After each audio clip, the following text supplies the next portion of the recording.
عزيزي المشاهد، تخيل معايا كده أب أو أم راجعين من يوم طويل جدا في الشغل وفرهدة وعرق وخناقات ومواصلات، ومستنيين اللحظة اللي هيفتحوا فيها باب البيت يرموا نفسهم على الكنبة عشان ينعموا بشوية وقت هادي. بس ناسين تفصيلة صغيرة كده، إن هم عندهم طفلين قرروا يتخانقوا على الريموت في اللحظة اللي هم داخلين فيها البيت. فيا ترى إيه اللي هيحصل؟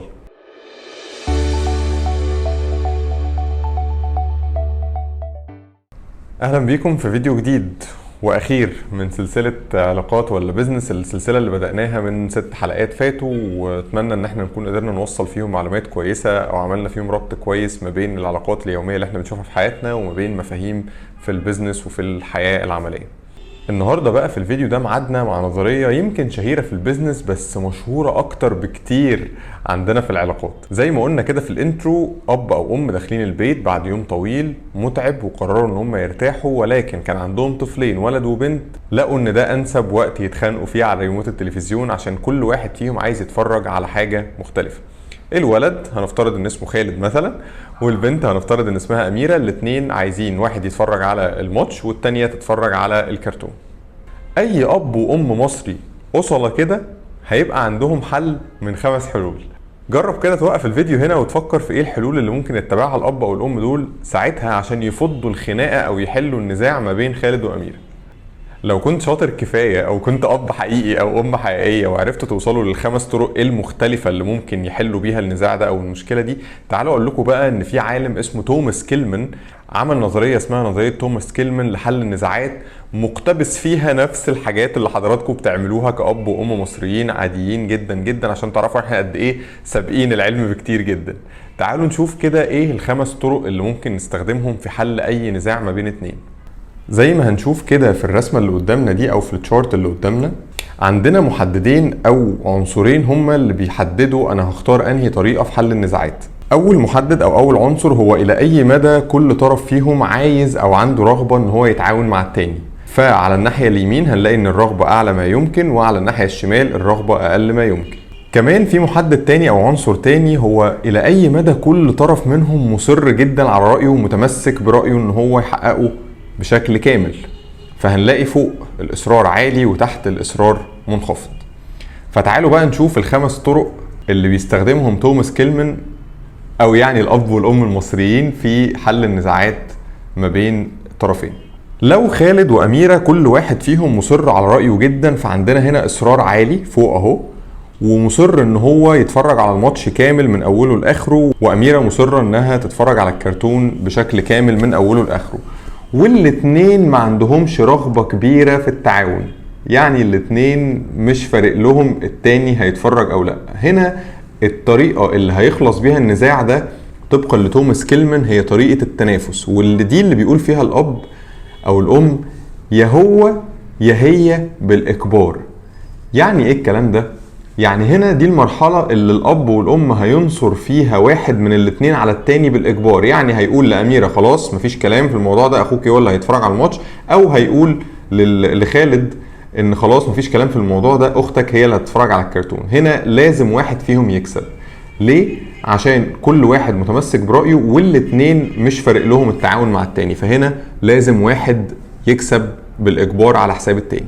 الطريقة التانية اللي هي التعاون، هنا بقى هنلاقي ان دي طريقة شبه مثالية، يعني كل طرف فيها مصر على اللي هو عايزه وكمان عنده رغبة ان التاني يتفرج، يعني احنا مش ضد بعض او مش حابين ان احنا نضايق بعض. فهنا بقى الاب والام الحكماء هيتدخلوا بطريقة لذيذة جدا، فهيقول لخالد والله بص انت ممكن تقعد تتفرج على الماتش بالكامل على الانترنت او على اليوتيوب مثلا، وأميرة هتتفرج على الكرتون بالكامل على التلفزيون أو العكس. المهم هنا إن هم ابتكروا طريقة مع بعض خلوا إن كل واحد فيهم ياخد الحاجة اللي هو عايزها كاملة، وفي نفس الوقت ما جرش على حق التاني إن هو ياخد الحاجة اللي هو عايزها كاملة. ودي طريقة التعاون أو اللي بنسميها كده هو وهي، يعني الاتنين هياخدوا اللي هم عايزينه بالكامل. الطريقة التالتة بقى والمشهورة جدا في البيوت المصرية، لا هو ولا هي. بص بقى كده، أنا مش عايز صداع، حضرتك اقعدي في جنب وانت اقعد في جنب، خلاص لا انت هتاخد الريموت ولا هي هتاخد الريموت، ولا انتوا الاتنين هتتفرجوا على حاجة وتفضلوا تدخلوا على اوضتكم حالا. ودي بيسميها توماس كيلمان طريقة التجاهل. بتحصل امتى؟ لما يكون الطرفين مش مصرين على رأيهم خالص، هنلاقيها تحت اهو، بص الاصرار قليل، والاتنين كمان مش عايزين يتعاونوا مع بعض. اللي هو ايه يعني، انا اللي انا عايز الحاجة اللي هو ايه يعني، اللي انا عايز الحاجة دي قوي، ولا عايز الشخص التاني كمان ان هو ياخد الحاجة بتاعته. فاللي هو احنا بنرازي في بعض كده وخلاص. فساعتها الاب والام او توماس كيلمان هنا هيتدخلوا او هيشوفوا ان حل النزاع ده هيخلص بطريقه التجاهل. خلاص هنسيب البند ده دلوقتي، مش هنتكلم فيه، ولا انا هاخد اللي انا عايزه ولا انت هتاخد اللي انت عايزه. الطريقه الرابعه بقى والنادره واللي هنحتاج نبخركم لو انتوا عندكم في البيت حد بيعمل كده، وهي طريقه التنازل. هنا عندنا مفيش اصرار عالي من الطرفين، مفيش حد متمسك قوي برايه، وفي نفس الوقت الطرفين حابين يتعاونوا مع بعض وعندهم رغبة ان هم يراضوا بعض. فهنا واحد من الاتنين بس هياخد اللي هو عايزه، ولكن بالتراضي. يعني مثلا هنتخيل كده، يعني لا قدر الله ان خالد هيجي يقول لأميرة خلاص يا حبيبتي خدي انت الريموت اتفرجي على اللي انت عايزاه، انا كده كده الماتش مش مهم بالنسبة لي. او العكس، اميرة هتقول له طيب خلاص مش عايزين نزعل بعض وبتاع، اتفرج انت على الماتش، انا كده كده الكرتون بيتعاد بالليل هبقى اتفرج عليه بالليل. فهنا في حد منهم اتنازل بالتراضي للتاني. وده الفرق ما بين الطريقة دي وما بين طريقة التنافس، ان الطريقتين كل واحد فيهم واحد بس اللي انتصر، بس حد بالاجبار وحد بالتراضي. وفي بقى الطريقة الاشهر والطريقة الخامسة الوسط ما بين كل الكلام ده كله، هي طريقة المساومة، طريقة النص نص. يعني حضرتك يا عم خالد اقعد اتفرج على الشوط الاول من الماتش، وحضرتك يا أميرة لما الشوط الأول يخلص افتحي الكرتون كمليه. بس هنا مشكلة الطريقة دي ان لا انا خدت اللي انا عايزه كله ولا أميرة خدت اللي هي عايزاه كله. احنا راضينا الاتنين بس مش بشكل كامل، عكس طريقة التعاون احنا راضينا الاتنين بشكل كامل. الحمد لله على السلامة.